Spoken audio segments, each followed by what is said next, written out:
Hello everyone, welcome to the session. आज के इस सेशन की शुरुआत हम एक क्वेश्चन से करते हैं। आपने अपनी लाइफ में ऐसे लोगों को देखा होगा जो बहुत जल्दी चीज़ों को सीख जाते हैं, वहीं कुछ लोगों को बहुत ज़्यादा टाइम लग जाता है छोटी छोटी चीज़ों को सीखने में भी।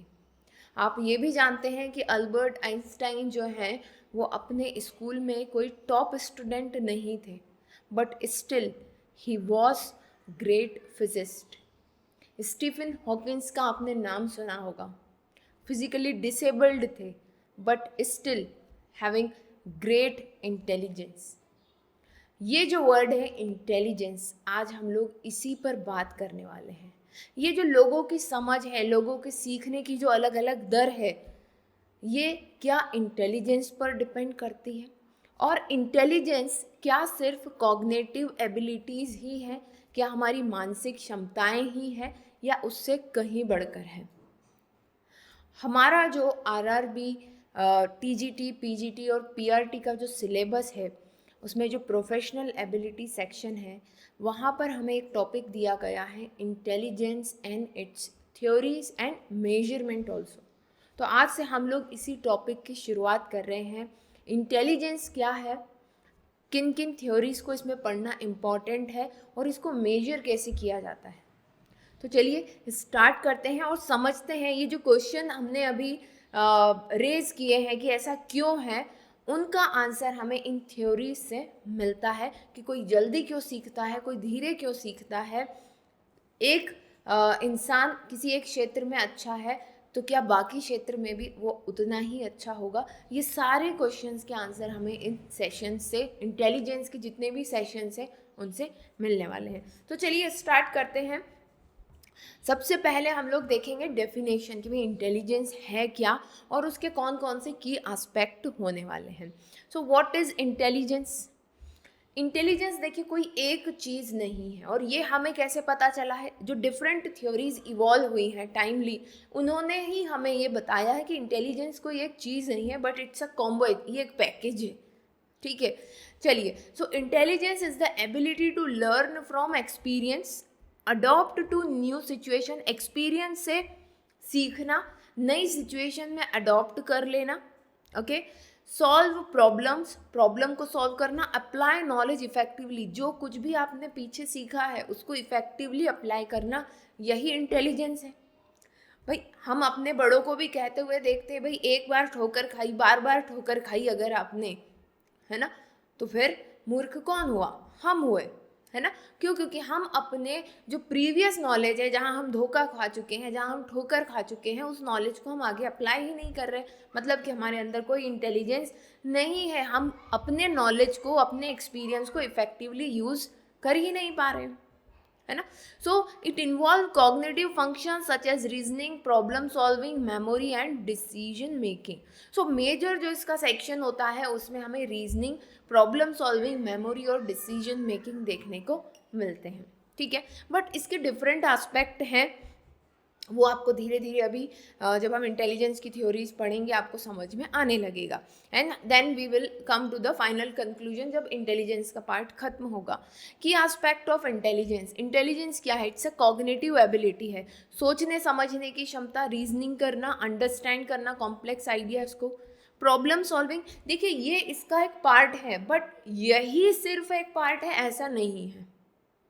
ठीक है, तो जो लोग प्रॉब्लम सॉल्विंग में या रीजनिंग में अभी अच्छे नहीं हैं, इसका मतलब ये नहीं कि वो कभी हो भी नहीं पाएंगे। इसीलिए बात हुई है कि एक्सपीरियंस और use of experience effectively, that is a intelligence. ठीक है, so problem solving, applying logic and creativity to find solution, that is a problem solving.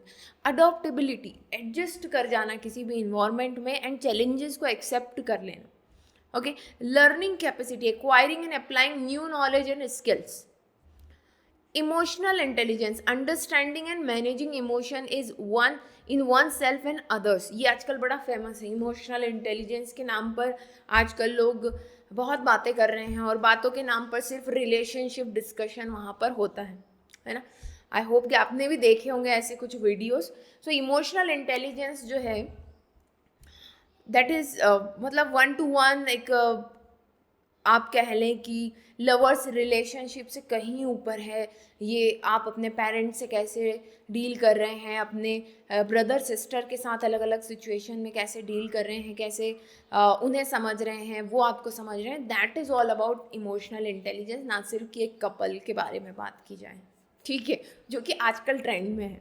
खैर चलें आगे बढ़े, अपने सिलेबस का नहीं है, आगे बढ़ते हैं, बात करते हैं psychometric theories, cognitive development theories, multiple intelligence theories, triarchic intelligence theory and emotional intelligence theory. तो ये कुछ कैटेगरीज हैं। ये क्या है? कैटेगरीज हैं जिनके अंदर तमाम तरह की थ्योरीज आती हैं। जैसे आज हम लोग जो डिस्कस कर रहे हैं, साइकोमेट्रिक थ्योरीज में ही अलग 5 तरह की थ्योरी हैं। उनमें से 2 बेसिक थ्योरी आज हम लोग इस सेशन में डिस्कस करने वाले हैं। इस साइकोमेट्रिक थ्योरीज को ही फैक्टर बेस्ड थ्योरी भी कहते हैं। सबसे बेसिक पार्ट है, इसलिए अक्सर एग्जाम में पूछा जाता है, ठीक है। तो आई होप यहाँ तक आपको क्लियर होगा इंटेलिजेंस क्या है। Intelligence is taking experience, learning from that experience, applying that experience effectively, ठीक है। that is all about intelligence, okay। चलिए आगे बढ़ते हैं और बात करते हैं साइकोमेट्रिक थ्योरी ये है क्या, या फैक्टर बेस्ड थ्योरी हम इसे क्यों कह रहे हैं। दिखाई दे रहा है? Yes, okay. So psychometric theories are also called factor theories. नाम क्यों ऐसा दिया हुआ है factor? It focus on measuring intelligence using statistical technique like factor analysis. Factor analysis एक statistical technique है जिससे हम लोग डाटा को स्टडी करके कंक्लूजन पर आते हैं, ओके। सो ये जो साइकोमेट्रिक थ्योरीज है उनका बेस ही क्या है? ये जो कुछ भी इन्होंने आइडिया दिया है, जैसे जी फैक्टर थ्योरी या फिर 2 फैक्टर थ्योरी है, ये थ्योरी कहाँ से निकल करके आई? इन्होंने लोगों को स्टडी करा और वो जो डाटा इन्हें मिला उसके ऊपर इन्होंने फैक्टर एनालिसिस लगाया और फिर हमें जो है उसका रिजल्ट इन्होंने बताया है। कैसे बताया वो अभी हम देखेंगे। तो फैक्टर एनालिसिस क्यों कह रहे हैं? क्योंकि ये टेस्ट बेस्ड है। कुछ बच्चों या कुछ लोगों के ऊपर इन्होंने टेस्ट करे, उस पर उस जो डाटा आया उस पर इन्होंने फैक्टर एनालिसिस नाम की एक मेथड लगाई और उससे जो रिजल्ट आया उसको इंटरप्रेट किया, ठीक है। टू देखिए यहाँ पर on measuring intelligence using statistical technique like factor analysis to identify different component और factors of intelligence, right. These theories aim to classify and explain intelligence based on test performance. तो test के performance पर ये intelligence को classify और explain करते हैं, okay. सो सबसे पहली साइकोमेट्रिक थ्योरी है यहाँ पर हमारे पास जनरल इंटेलिजेंस थ्योरी, या जी फैक्टर भी इसे कहते हैं। अब ये प्रपोज करने वाले कौन है? Charles Spearman. यहाँ पर मैं आपको बता देती हूँ, चार्ल्स स्पेयरमैन ने 2 थ्योरी दी है। एक थ्योरी है जनरल इंटेलिजेंस थ्योरी, जिसे शॉर्ट में जी फैक्टर थ्योरी भी कहा जाता है। ये दी है 1904 में, अपनी एक बुक में उन्होंने इसके बारे में लिखा, okay। And the second theory is 2 factor theory। दिखाई दे रहा है? हाँ दिख रहा है, ठीक है। 2 factor theory, ठीक, ये इन्होंने दी है 1927। तो दोनों ही थ्योरी इन्हीं की है और इसे हम पढ़ते हैं डिटेल में कि भाई ऐसा क्यों हुआ कि इन्होंने पहले एक फैक्टर बताया फिर 2 फैक्टर बताए, ठीक। चलिए, so general intelligence theory proposed by Charles Spearman in 1904 suggests that single underlying factor, G factor, influence all cognitive ability.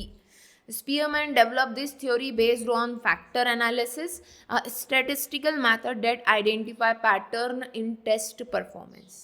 समझ में आई बात? चार्ल्स स्पेयरमैन का ये कहना था कि भाई किसी का भी जो इंटेलिजेंस है वो एक फैक्टर, एक जर्नल फैक्टर पर डिपेंड करता है। अगर वो जनरल फैक्टर स्ट्रॉन्ग है तो वो बंदा हर एक चीज़ में अच्छा है, वो नहीं है तो वो किसी भी चीज़ में अच्छा नहीं है। बट ऐसा तो है नहीं। अभी हमने देखा अल्बर्ट आइंस्टाइन, क्लास में बिल्कुल उनका मन नहीं लगता था, कोई टॉप स्टूडेंट नहीं थे, but still a good physicist, great physicist, not the good, great physicist, ठीक है। तो ये देखिए इसी एग्जाम्पल से ये बात खारिज हो जाती है कि ऐसा नहीं कि अगर कोई बंदा एक चीज़ में अच्छा है तो वो सब चीज़ में अच्छा होगा, या एक चीज़ में अच्छा नहीं है तो वो किसी भी चीज़ में अच्छा नहीं होगा, है ना। कैसे पता लगाया उन्होंने? फैक्टर एनालिसिस करके ये पता लगाया, बच्चों के टेस्ट करे और उस जो टेस्ट में जो रिजल्ट आया उस पर फैक्टर एनालिसिस करा।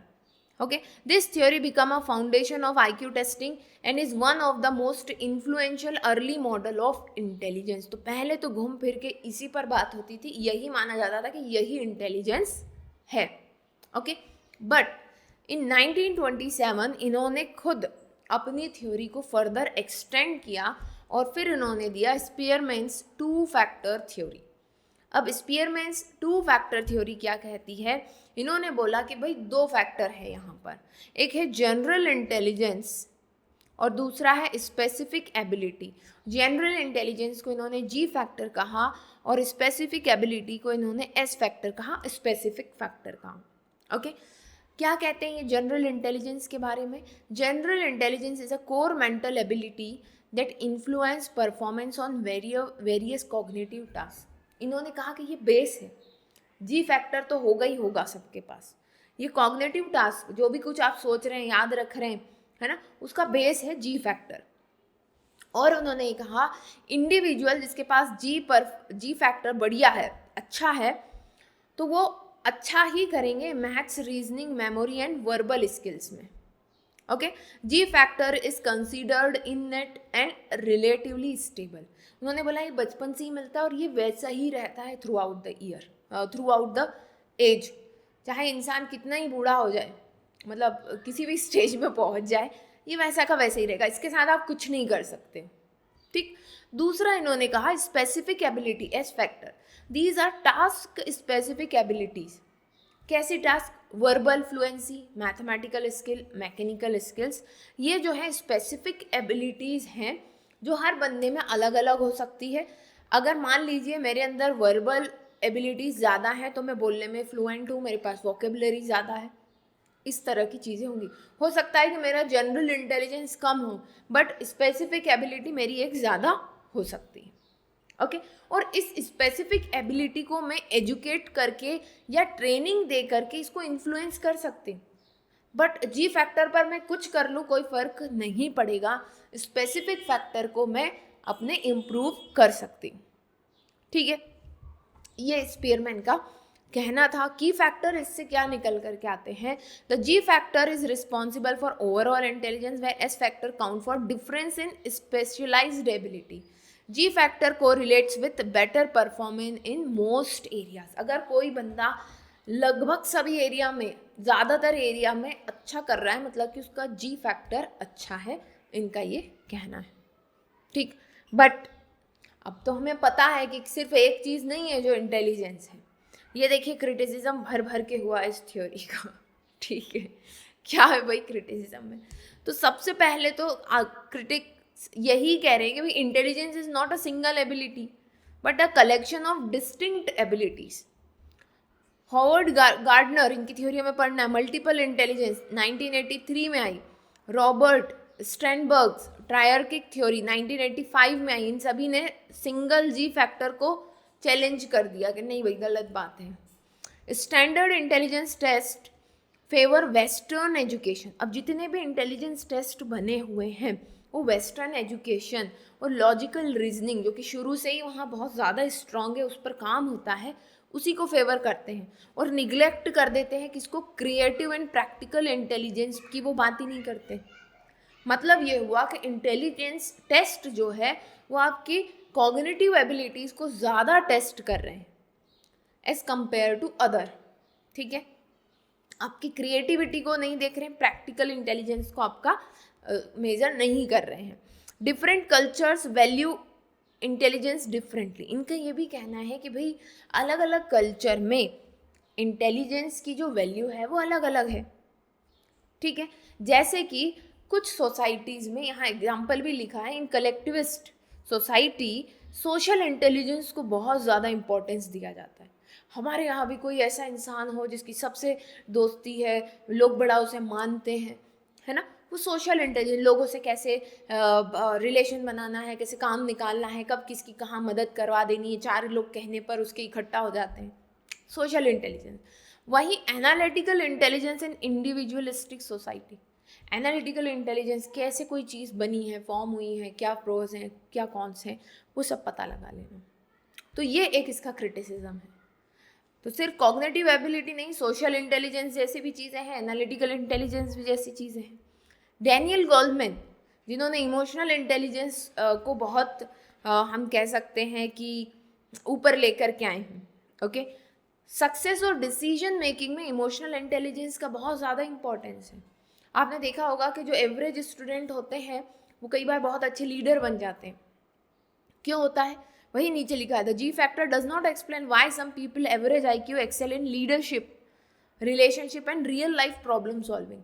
वहीं जो क्लास में टॉप करते थे वो फेल, रियल लाइफ में जा कर के फेल, कुछ नहीं कर पा रहे हैं अपना।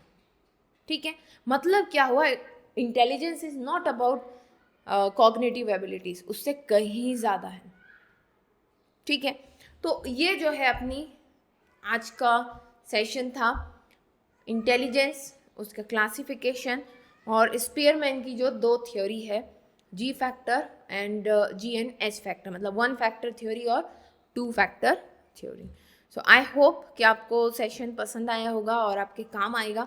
जल्दी मिलते हैं नेक्स्ट सेशन में, तब तक के लिए best of luck and bye.